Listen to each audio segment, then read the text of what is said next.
Hey learners, welcome back to e-learning platform of GS College of Commerce, Wardha. This lecture is for the BCom semester 1 for subject Business Economics. So, under this subject, we are dealing with our third unit, and under the third unit, today we are going to deal with the topic Law of Returns to Scale, which is also known as long-run production function. So, when we have discussed the concept of production function, thereby we have seen that production function is majorly categorized into two parts, that is short-run production function and the long-run production function. And this short-run or long-run is not divided on the basis of the time period, but the short-run and the long-run is a division which is made on the basis of the factors of production, on the basis of the extent up to which factors of production can vary in a particular production process. So basically we have seen that short run is a period where all the factors of production are not variable. Some factors of production will remain fixed or constant in short period of time. But when we talk about the long run, so long run is a period whereby all the factors of production which are being used in production process are variable. It can be varied. So under the long run, we study the law of returns to scale, which is also known as long run production function. So let's begin with the meaning of law of returns to scale. See, by returns to scale we mean change in output or returns when all factors are increased simultaneously in same ratio. See, what is being said here? By returns to scale, we mean change in output or returns when all factors are increased simultaneously in same ratio. So hereby it is being said that by returns to scale, we can understand that change in output due to change in input. Change in input means change in all factors of production. As this law is being studied in long run, so all factors of production is going to be variable. So returns to scale, by return to scale it's mean that changes brought in the output due to changes brought in all factors of production, due to increase in all factors of production in long run and in same proportion, in same ratio. Thus when a producer changes all factors of production in same proportion, the proportional relationship between output and factor input is called returns to scale. So basically here it is being said that returns to scale is a relationship between is the proportionate relationship between output and factor input. Output and factor input. Okay. So here when we talk about the returns to scale, so here the scale of production is being changed. Factors are being changed in same proportion and the scale of production is being changed. Ratio between the factors of production is not being changed. Firstly, we will see the definition, then we will try to understand this concept with the help of an example. Okay, so in definition, we see the term returns to scale refers to changes in output as all factors of production change by same proportion. Again, the same proportion. So here again it is being said that the returns to scale refers to the situation where output changes due to change in all factors of production, change in all factor input. Okay, in long run, but in same proportion. So what is the meaning of this same proportion? I hope you all have studied mathematics up to your 10th standard, so you understand the concept of ratio and proportion. So here it is being said that the factors of production will change in same proportion. Okay, so now for example, earlier in our production process, we were using 1 unit of labor and 2 units of capital. So here the proportion is going to be 1:2. And with this 1 unit of labor and 2 units of capital, we were getting 10 units of output. Okay. So now what is meant by returns to scale? Returns to scale refers to changes in output as all factor input changes by same proportion. So same proportion means now we will change this input in same proportion, like we will increase labors to 2 units and capitals to 4 units. So how much output we are going to get, due to this change which we have made in input is known as returns to scale. So here we can see that even though we have changed the quantity of inputs, but still the ratio is same, like 2:4. If we are going to simplify this 2:4, it's again going to be 1:2. So here we can see that the ratio is remaining constant. The proportion of change in input is remaining constant.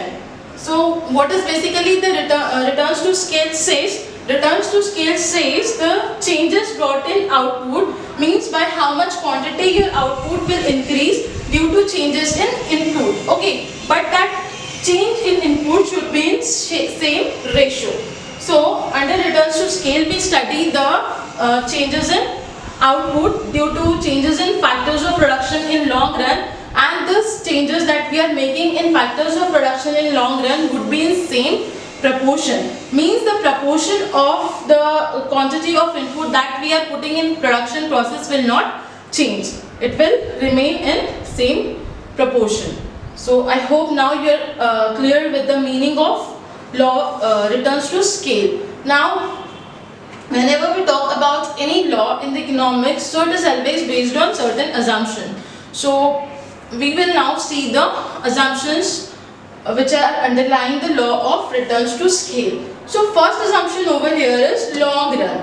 So here it's being said that the law of returns to scale is applicable in long run, and long run is a period whereby all the factors of production can be varied. Like we can vary the capital, we can vary the we can vary the labor, we can set up a new plant, we can dismantle the old plant. So long run is a period whereby we can make changes in all factors of production. So this law is based on the assumption of long run. It takes into consideration the long run where all the factors of production are variable. The second one is all factors vary.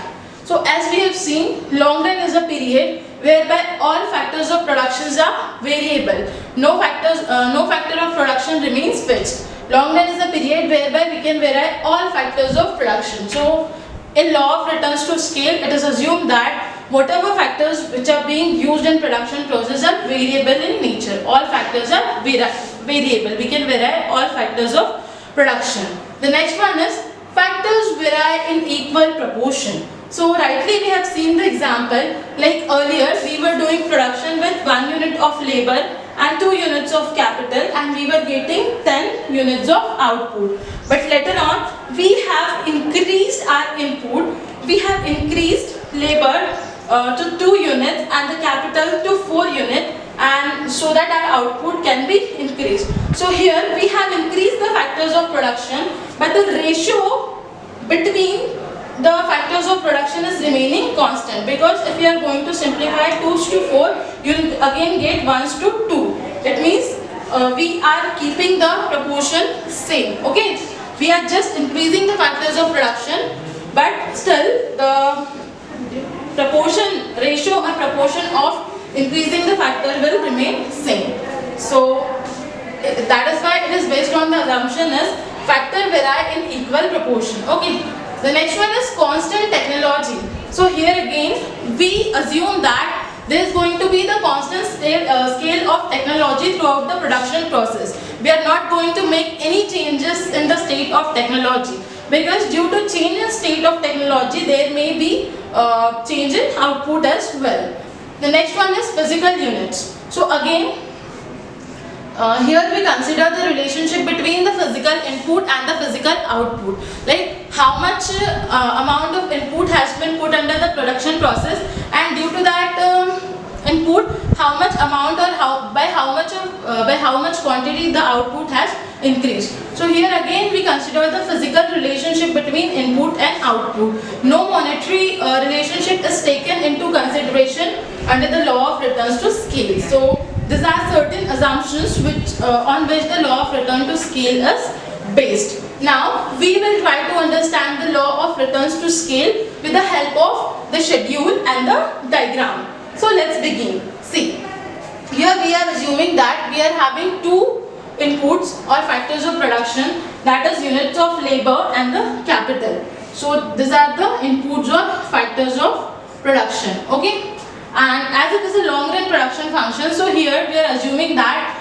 both the factor of productions are variable in nature. So see, earlier we had one labor, then it has increased to 2, then 3, up to 6, and earlier we were using 2 units of capital, then we have increased it to 4, then 6, and we have increased the units of capital up to 12. But one thing that you can see here is these factors are increasing, but the proportion in which these factors are increasing is same.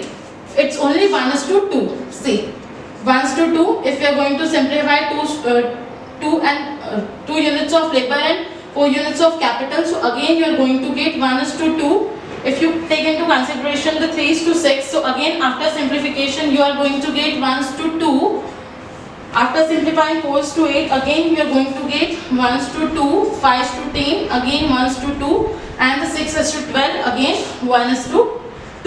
So here you can see that we are increasing the factors of production, we are increasing the inputs in the production process, but we are making increase in the input in the same proportion. The proportion of increment in input is not being changed. It's in same proportion. So here we can see that as we are increasing the units of input in the production process, so earlier our production is increasing at increasing rate, then our production is increasing at constant rate, and then our production is increasing at diminishing rate. But like in short run, we have seen in law of variable proportion, we were getting the production at negative rate as well. Here we are not getting output or production in negative rate. Why we are not getting production or output in negative rate over here? Because in long run all the factors of production are variable, so we can vary all the factors of production in long run, and because of which appropriate quantity of both the factors of production are being used, and due to which we are not getting the negative return over here. Okay, so see, now we will see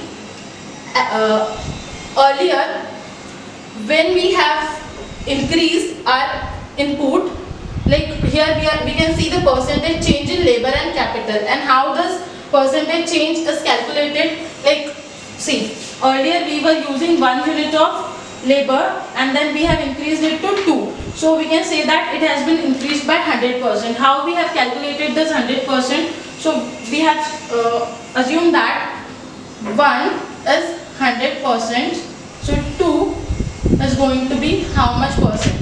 So 200 divided by 2, so it's going to be 100%. Okay, so this way we have calculated 200 divided by 1. So this way we have calculated, so it's going to be 200%, and when we are going to subtract 200 minus 100%, so we will be remaining with 100%. So this way we have calculated the percentage change. Okay, so when we have increased the unit of labor from 1 to 2 and unit of capital from 2 to 4, so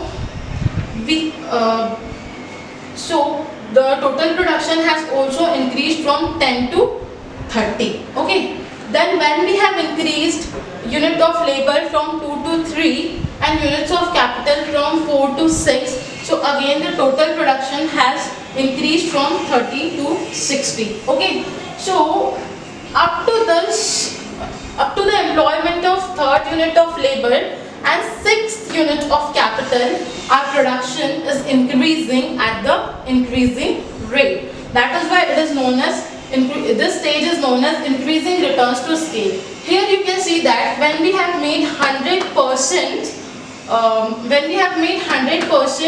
change in the input, so the output has been changed by 200%. Okay, so whenever we are talking about the increasing returns to scale, so it is a stage where percentage change in output is more than or is greater than percentage change in input. Like in first stage, we can see that when we have increased the input by 100%, so output has been increased by 200%, and when we have increased input by 50%, so output has been increased by 100%. So here we can see that percentage change in input is percentage change in output is more than that of percentage change in input, and therefore it is known as increasing returns to scale.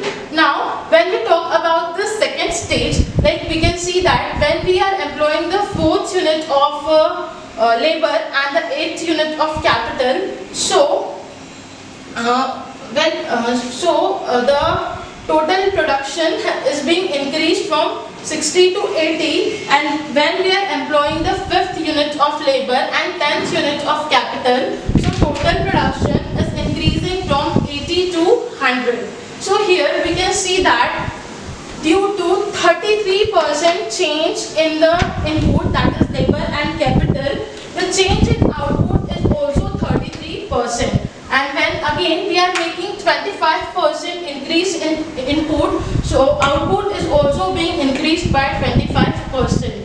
So therefore this stage is known as constant returns to scale. So under the constant returns to scale, what happens? Percentage change in input is equals to percentage change in output. If you are going to change input by 33%, so your output will also change by 33%. If you are going to change input by 25%, so your output will also change by 25%. So therefore this stage is known as constant returns to scale.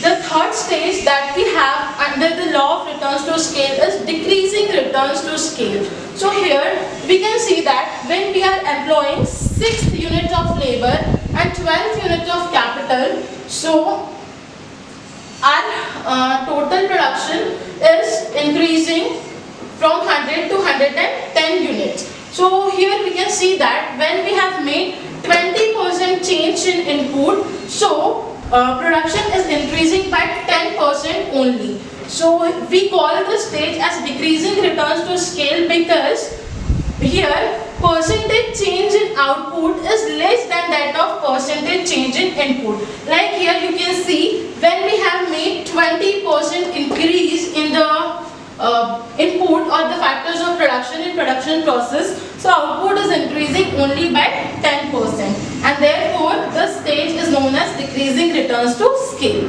Now we have understood the meaning of increasing returns to scale, constant returns to scale and decreasing returns to scale. But now the important thing is, why does it happen? Why when we change the input, so earlier we get increasing output as increasing rate, then constant rate, and then decreasing rate. So now we will see this. So let's start with what are the reasons behind increasing returns to scale. So first over here is economies of scale. Economies of scale means the advantages that we get due to increase in production is known as economies of scale. So when the scale of production increases, so we get so many kind of advantages, so many kind of economies, because of which at very first stage we get increasing returns to scale. Like if you have enlarged the scale of production, so you will require more raw material, and due to which you are going to order the raw material in bulk quantity so that you can get more discounts from your suppliers. And another reason is if you are going to see the fixed cost, so when you are producing at large scale, when you are increasing the scale of your production, so of course your fixed cost will reduce. So due to all this, at initial level, at first stage, that is increasing returns to scale, our output increases more than increase in input. And another reason is that another reason behind the increasing returns to scale is specialization and the division of labor. When we are talking about the large scale production, so there is going to be the specialization and the division of labor. Like in the same company, there is going to be many departments, and each and every department and the persons who are working under the different department would be expert in their work. When they are going to do the same work repeatedly, so they are going to have expertise in that work, because of which we are going to get the benefit of specialization and the division of labor, which is also one of the reasons for increasing returns to scale at the first stage, that is increasing returns to scale. The second stage is the constant returns to scale. So at second stage we have seen that the percentage change in input is equals to percentage change in output. So why does it happen? Why in the second stage when we increase the input, so we get increase in output, and whatever output is increases is equal to increase in input. So why does this happen? So when we talk about the second stage, so economies of scale that we are getting at the first stage are now counterbalanced by the diseconomies of scale. So what is basically the diseconomies of scale? Diseconomies of scale means the disadvantages of large scale of production. Like if you are doing production at large scale, so you get some advantage. In the same way, when the scale of production increases, so some disadvantages are also there. Like management has to face some difficulties in managing the people.